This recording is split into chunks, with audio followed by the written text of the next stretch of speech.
It's 10 a.m. and this is WKYT Midmorning. A Lexington man was just miles away when the bombs went off, killing dozens at the airport in Istanbul, Turkey.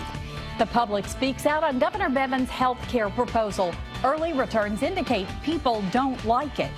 And a truck fire causes a massive traffic jam on I-75 very early this morning. Fortunately, that is all clear now.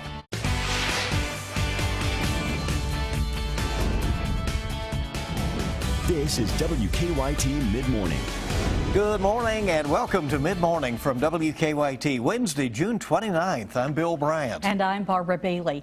Boy, what a gift we have out there right now. Oh, yeah. It is very pleasant. It really is. And it looks like we get that for a couple of days as you plan for your 4th of July holiday, maybe some changes. Let's check in with Micah right now. It's not one of those mornings that you wake up and you see bright blue skies and you know it's going to be very warm outside. It's not like that. It actually feels really, really nice if you haven't stepped outside just yet. The humidity's way down. The temperatures are way down. We only have one 70-degree reading plus in London, and then, well, we got a couple down toward the Tennessee and Virginia border, but other than that, we're in the 60s right now. We get into your afternoon, 79 degrees. That's a long time since we felt those temperatures. And we're going to discuss that, show you how long we hold on to this nice weather, and then the storms for the weekend. That's coming up in a few minutes. All right, thank you, Micah. First at Midmorning on WKYT, dozens were killed and more than 140 injured when at least 3 suicide bombers blew themselves up at Istanbul's international airport yesterday. And a Lexington native vacationing in Turkey tells us he was scheduled to fly back to the United States today from Istanbul. Seth Collins was enjoying the last day of his 10-day trip when the bombers attacked the airport. Collins says he was at his hotel 15 miles away when he learned what had happened. Collins says he's now booked another flight at a different Turkish airport.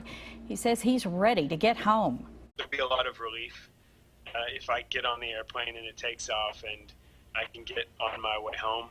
But yeah, I'm nervous about getting on an airplane, but I'd be nervous about staying right now anyway. We also spoke with a woman from Richmond who's also in Istanbul right now.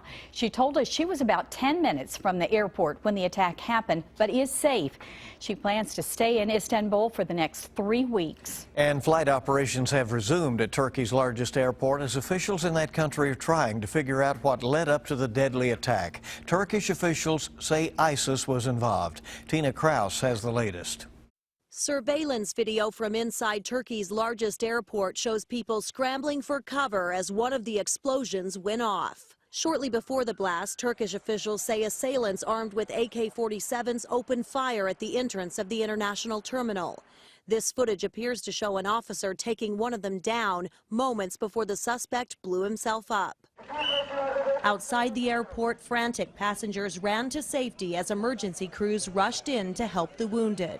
One guy had holes in his back from shrapnel, or from glass. Others rushed to a nearby hospital where victims were being treated.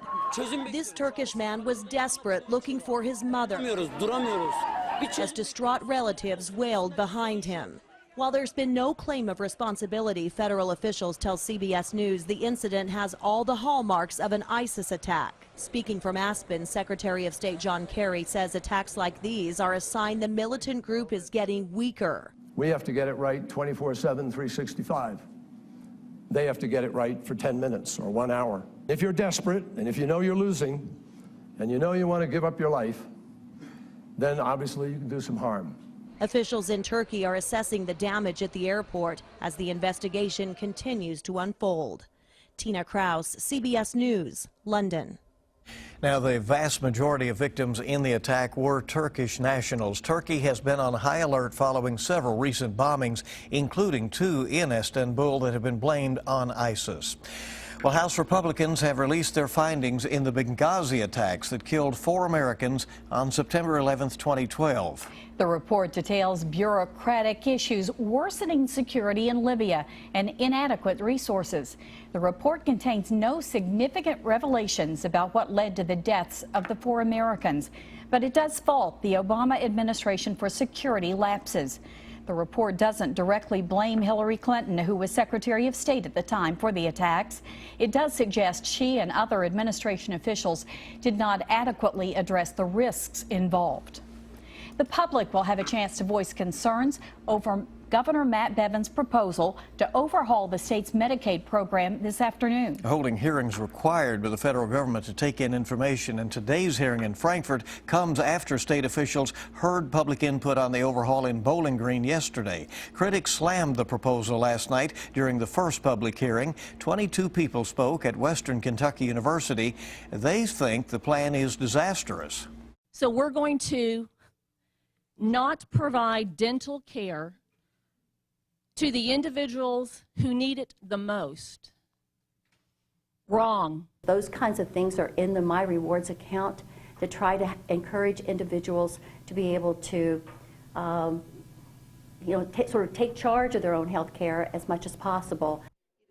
Most of those at the hearing yesterday called on the governor to scrap the proposal or to go back to the drawing board. If Bevin's plan to rework the program is approved, people would lose benefits like vision and dental care. They could buy them back, as was explained, through a rewards program that encourages participants to work or volunteer. An Indiana pastor accused of coming to Kentucky to try to have sex with a child has been found dead in Georgia. David Brown was arrested earlier this month in Frankfort. The state's attorney general's office says Brown met someone online who he thought was a minor willing to have sex with him. The Herald Leader is reporting that his body was found this week in a storage unit in Marietta, Georgia. Police say that he died of an apparent suicide. Brown was a preacher at a church in Jeffersonville, Indiana. His attorney told the paper that he was in Georgia with family after being released on bond. A man is accused of sexually abusing a woman at a Lexington doctor's office. Mackenzie Joseph was arrested yesterday. Police say the Cynthiana man pulled the victim into a back room where he pinned her against a wall and groped her. Mackenzie will be arraigned today on a sexual abuse charge. 3 middle schoolers are facing charges for vandalism at an Anderson County park. Police say the 3 kids climbed over the park's fence and then used the ball field paint they found stored there to draw graffiti in areas of the park. The soccer pavilion, basketball courts, the Lions pavilion, and the skate park were all damaged. Police say the case is now being handled by the juvenile court system. People in Williamsburg in southeastern Kentucky will soon be able to buy alcohol at places other than just restaurants. Voters chose to expand alcohol sales in the city by a margin of almost 2-to-1. 448 people voted yes to expand sales, while 241 voted no during yesterday's special election. Williamsburg had already approved restaurant-only sales a few years ago. This vote will allow package alcohol sales in stores. The city's mayor says expanded sales will help businesses and tourism in Williamsburg. I-75 southbound is back open this morning after a burning semi had shut it down earlier today, leaving traffic backed up for more than 5 hours. The semi caught fire near mile marker 55, that's south of Mount Vernon, near the Laurel County line. The driver told state police that he heard a popping noise around midnight. When he got out to check on his truck, he saw the trailer on fire. He was hauling car parts, and some of that cargo was damaged by the fire. A heads up for drivers in Lexington. The State Road Department is doing work today on New Circle Road. That right lane of the inner loop of the circle will be closed between Georgetown Road and Leestown Road. That road work will last until 3 o'clock this afternoon. Well, hundreds gathered to say goodbye to bluegrass music legend Ralph Stanley. Funeral services were held for him in his hometown of McClure, Virginia. That is not far from the Kentucky state line. Stanley was a member of the Grand Ole Opry and a Grammy winner. Some people drove hundreds of miles just to pay their respects to the bluegrass music icon. Stanley died last week at the age of 89.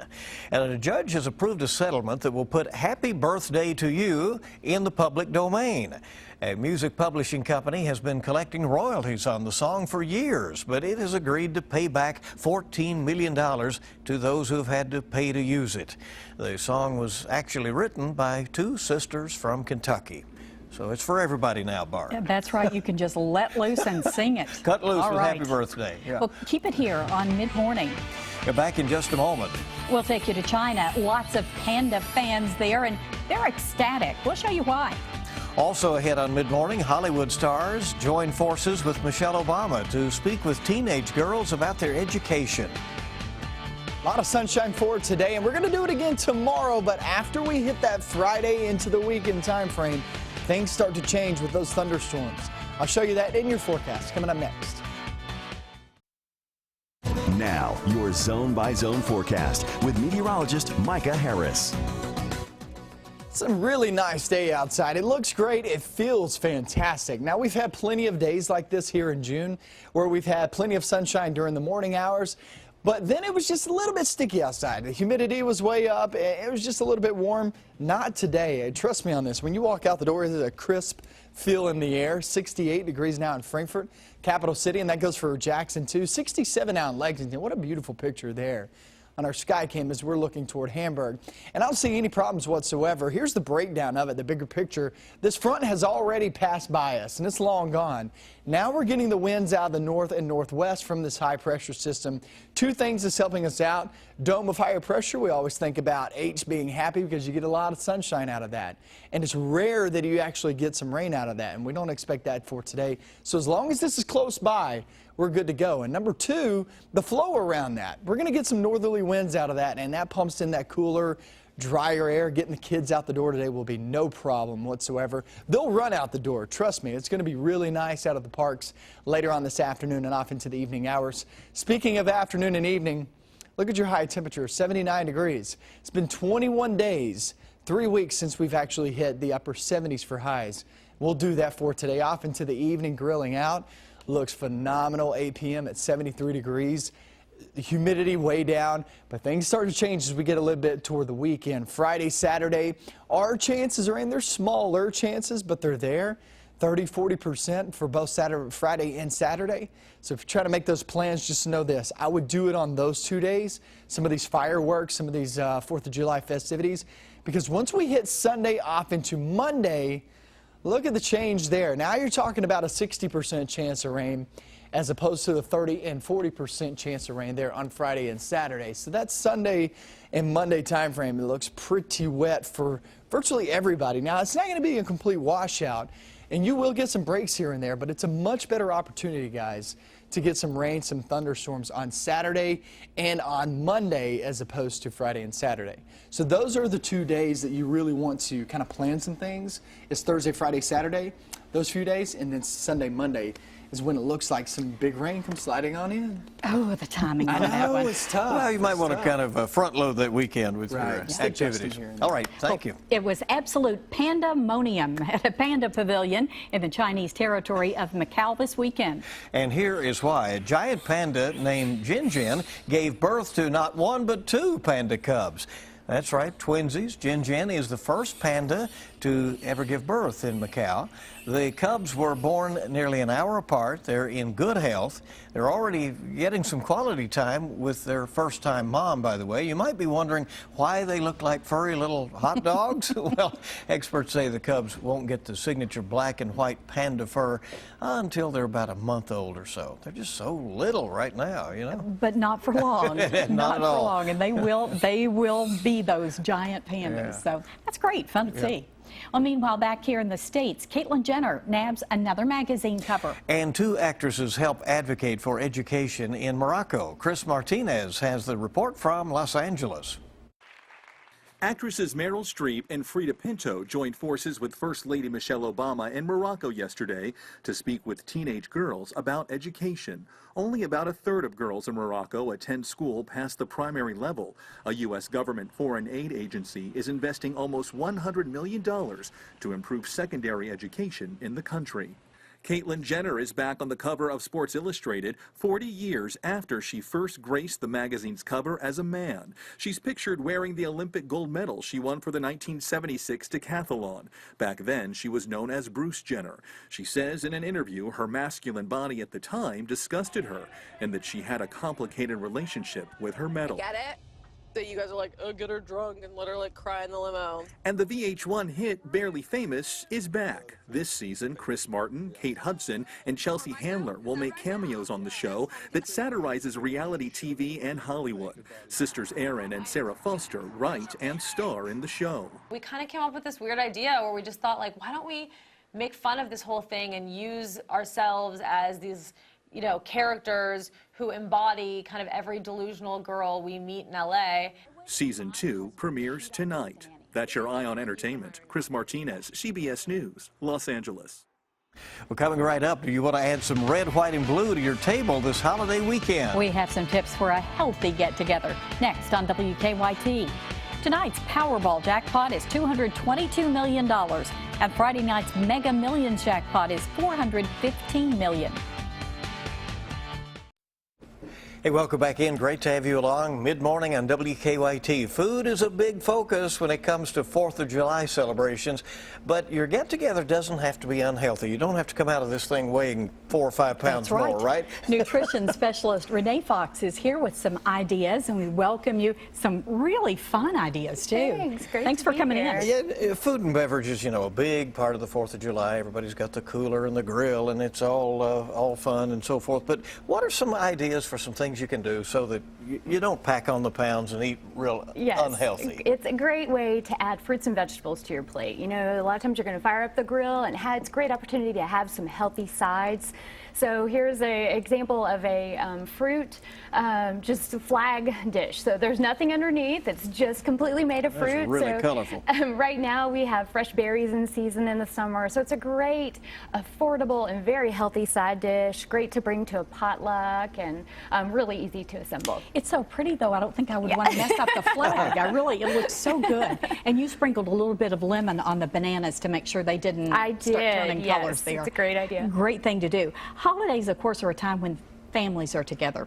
What are some things that you can do to get the kids involved in the kitchen and getting ready for everything? Yeah, it's a great opportunity. When kids are involved in the cooking process, they're more likely to eat it. So it's a great way to introduce your child to healthier options. So we have some flag toast here, and so made with whole grain bread. This would be a really fun one for kids to make, and they can spread the cream cheese and strawberry jam and top their own fruit and make their own flag. And they could assemble the big flag, too. There. They could assemble that one. Yes. It might not look quite the same. But all right, well, now that looks good, too. So, you know, if you're going to be doing all this eating, summer's a great time to be outside. Everybody enjoys that as well. So what are some things you can do to be sure you burn some of those extra calories off that you might be taking in? Yes, it's when the whole family is together. It's really good to make the celebration not be just about the food. And so plan for a physical activity, something that's fun to keep the family moving, and maybe it's playing an outdoor game or taking a trip to the park or just going for a walk in the neighborhood. So great opportunity. And of course, at the end of the night, you want to make sure that everybody is safe. Yes. You know, that's a part you focus on. But then if they're eating things like this, they're not going to be quite so stuffed and uncomfortable too, which is really good. Exactly. Well, you can get ideas about this and more at the Extension Service website that we have right there on the screen. And I know you enjoy giving this advice to people in all 120 counties, so right? we do all kinds of free classes, so folks can look on the county page within the Extension website and find out what's going on in their community. Wonderful. Very good. Great. Thanks for coming. Happy 4th. Thanks. Yeah. Happy 4th to you all. Maybe there will be a lot more fruit flags out there this time. The inspiration. Thank you. Keep it right here this mid-morning. Here we're going to check in with the Mr. Food Test Kitchen next, see what is cooking up there. And, well, it looks pretty healthy, too. We're back with that in a moment. We're glad you're with us today. In the Mr. Food Test Kitchen, a copycat restaurant recipe. Yeah, These are always fun. They are, but this is great. Shrimp on the Barbie, and it tastes like it came straight out of your favorite steakhouse. We're a country that loves copycat recipes. And today we have a recipe for shrimp on the Barbie that one of our viewers shared with us. She says it's a pretty close second to the one she gets at her favorite steakhouse. And these are so easy, they can be done outside like we're doing today or inside in a skillet. All we do is skewer some large shrimp on a metal or bamboo skewer. And if you're using bamboo ones, you want to make sure you soak those first so they don't burn. Now we brush them with some melted butter. And to give them that down under flavor, we sprinkle one side with a mixture we made by combining some garlic and onion powder, a touch of sugar, a bit of chili powder, and a little salt and pepper. Then onto the grill they go. After a couple minutes, we brush them with more butter and sprinkle them with more seasoning. Once they turn pink, they're done. And you can serve these as is or with some remoulade sauce for dipping. And yes, we have the recipe for that too. Either way, these are as good as it gets. I do hope you'll go online and get the recipe for shrimp on the Barbie so you can get the taste of Down Under without leaving home. I'm Howard from the Mr. Food Test Kitchen, where today we found a restaurant fancy way for you to say, ooh, it's so good. And that looks good. That does look good. We got a lot of grilling, a lot of cooking going on in the next few days. And look, really good weather today and tomorrow. I just kind of wish they were moved just a little bit toward the weekend. But even the weekend, look, Friday, Saturday, there's smaller chances, but there are chances of rain, 30–40% on both of those days. I would not cancel any plans. This is no washout type of situation. However, you get off into Sunday and off into Monday, those are much better opportunities to actually see some rain in the forecast. Not just rain, but that will be some heavy downpours if you get under one of those thunderstorms. So that's a lot to keep in mind, trying to schedule some of these plans for the 4th of July heading off into the weekend. We've got a little time to look ahead, but enjoy today. It sure is nice out there. Thank you for joining us for WKYT Mid-Morning. We hope to see you back here at noon. Make it a great day, everybody.